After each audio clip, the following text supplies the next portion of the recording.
No money for extra firefighters, but she pushed to spend $1.2 million for chargers on streetlights to establish better climate equity.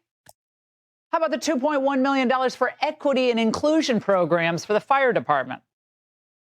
Now, this is the kind of woke nonsense that you can expect in any city, frankly, that's run by the far left. Got a Democrat mayor, got a city council without any Republican representation. In the wake of the California wildfires, Laura Ingraham has had enough of Gavin Newsom and his push for DEI in Los Angeles, as the Democrats are ruining California. So let's have a look at Laura Ingraham destroying Gavin Newsom after so many people have lost their homes in these California, Los Angeles wildfires. But before we do, allow me to tell you about today's sponsor, Aura. Have you ever felt that sinking feeling in your stomach when you heard that a company you trust has announced a data breach involving your personal information?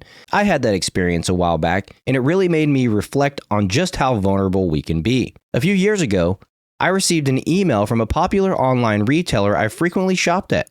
The subject line read, "Important Security Update."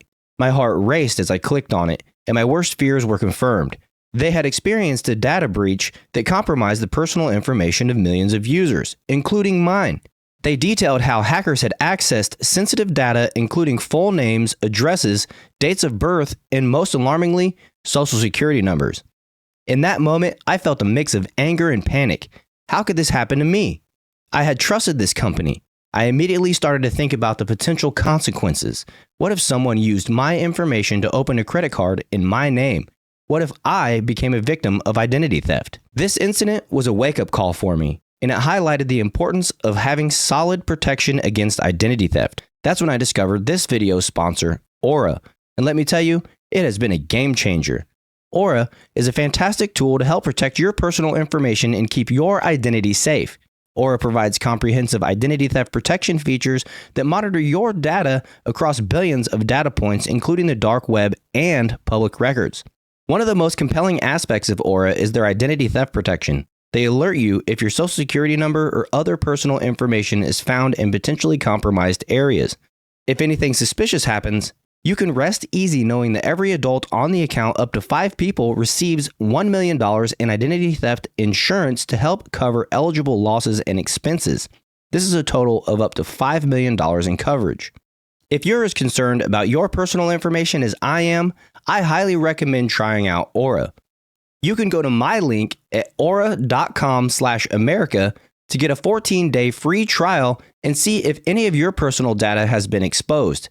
It's a fantastic opportunity to take control of your online security. I'm not leaving myself and my family vulnerable to data breaches and brokers. If you don't want to either, check out Aura. With their suite of protection features, you can safeguard your identity and keep your information private. Remember, the internet can be a dangerous place, but with tools like Aura, you don't have to face it alone. Thanks for watching, and be sure to click the link in the description to start your free trial today. Brings us to profiles in incompetence. That's the focus of tonight's angle. Now, if you're an LA resident and you're looking for reassurance, and you're looking for reassurance from your mayor, and it was last night, well, this is what you heard. Right now, if you need help, emergency information, resources, and shelter is available. All of this can be found at URL. Los Angeles, together is how we will get through this. Okay, I watched that live. That woman is actually the mayor of the city that's burning down. You cannot make this up. And today, as 6 fires are raging across the region, Karen Bass tried her best to sound more convincing. We need to help others, help our neighbors. And first and foremost, we need to stay united. We need to stay strong. A united LA is the way we will recover, is the way we rebuild our communities. Now, I'll translate for you. Stay united for her means don't ask me any questions. Well, again, but it's nice sentiments, right? Stay united. But was she united? United with her constituents when she skipped town for Ghana, despite clear and early warnings of severe wind conditions that experts warned could trigger fast-moving fires. Now, in times of crisis, we need elected officials in place whom we respect and trust, even if we didn't vote for them. But that requires those officials to demonstrate managerial talent and thoughtful preparation. Mayor Bass showed neither, which was obvious in the Q&A.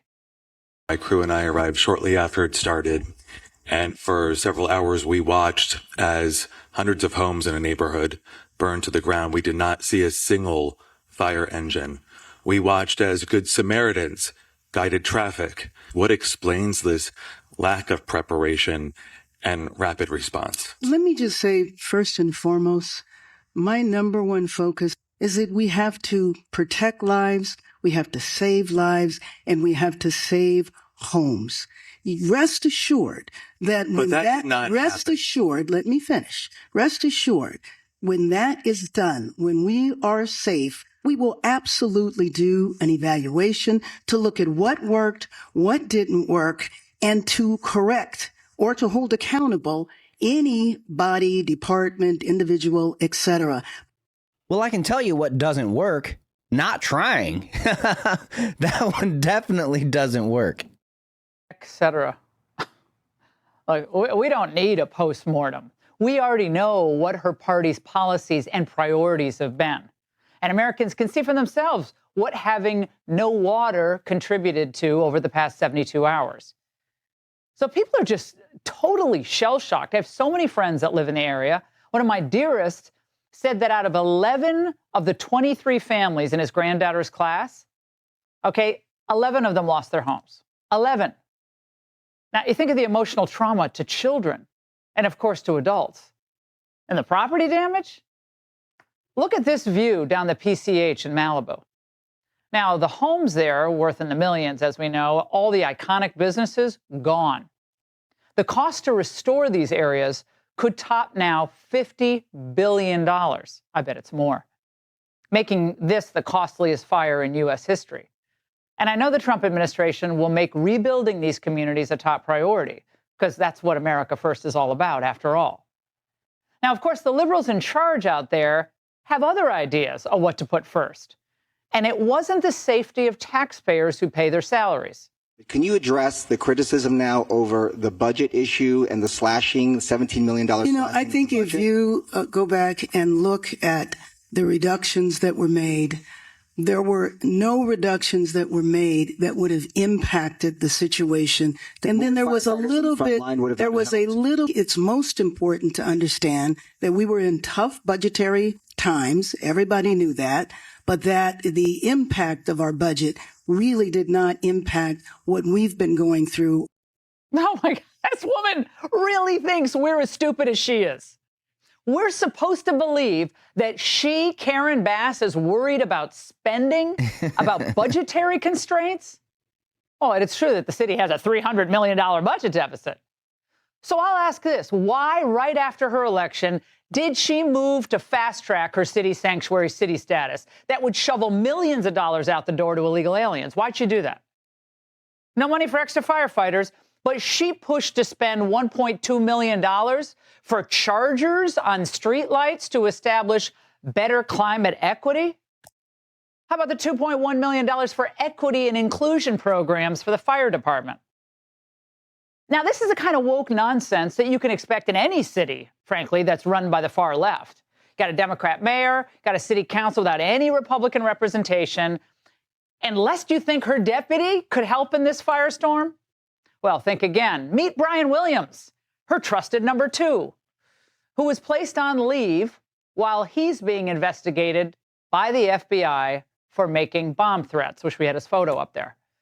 Look, along with droughts, mudslides, fires, California suffers under the self-inflicted plague of horrendous leadership. Their idea of protecting the public doesn't prioritize preparation for natural disasters. You know what it prioritizes? Resisting Trump. California Governor Gavin Newsom announced he is calling for a special session of the California legislature to, quote, safeguard California values in the face of an incoming Trump administration. Specifically, he says he wants to bolster California resources to, quote, protect civil rights, reproductive freedom, climate action, and immigrant families. Of course, that's a priority. Newsom asked lawmakers for $25 million to fund his lawsuits and other legal actions to resist, to stop Donald Trump. That's their priority.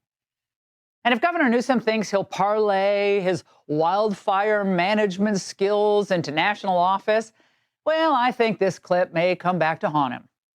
What is the situation with the water? Obviously, in Palisades, it ran out last night in the hydrants. I was talking to the firefighter on this block. They left because there was no water in the hydrant here. The local folks are trying to figure that out. I mean, those hydrants are typical for 2 or 3 fires, maybe 1 fire. You have something at this scale. But again, that's going to be determined by the local.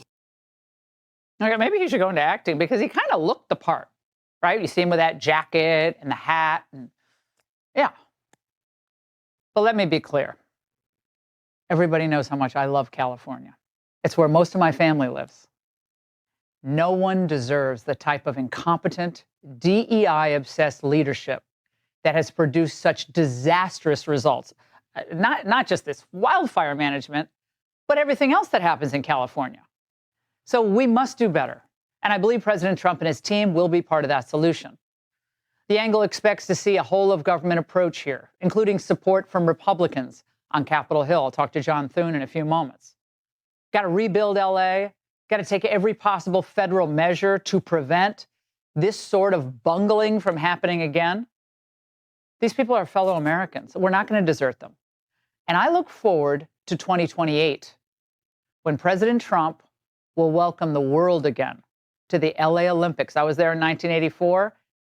So a couple things right there. And I'd like to know your guys' opinion, so let me know in the comments.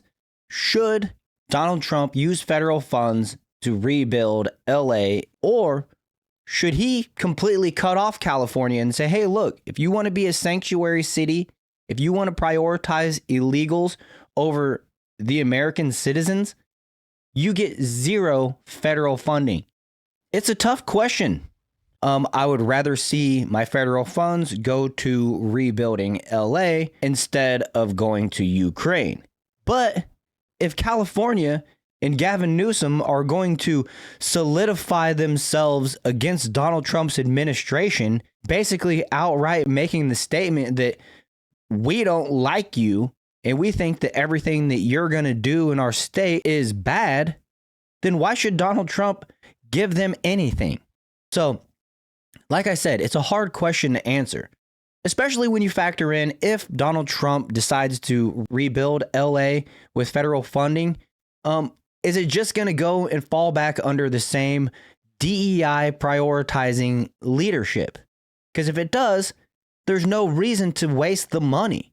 Other states like Florida, for example, led by Ron DeSantis, they had extra money in their coffers because of their natural disaster preparedness, which I say natural disaster kind of with an asterisk because we don't even know how these California wildfires started.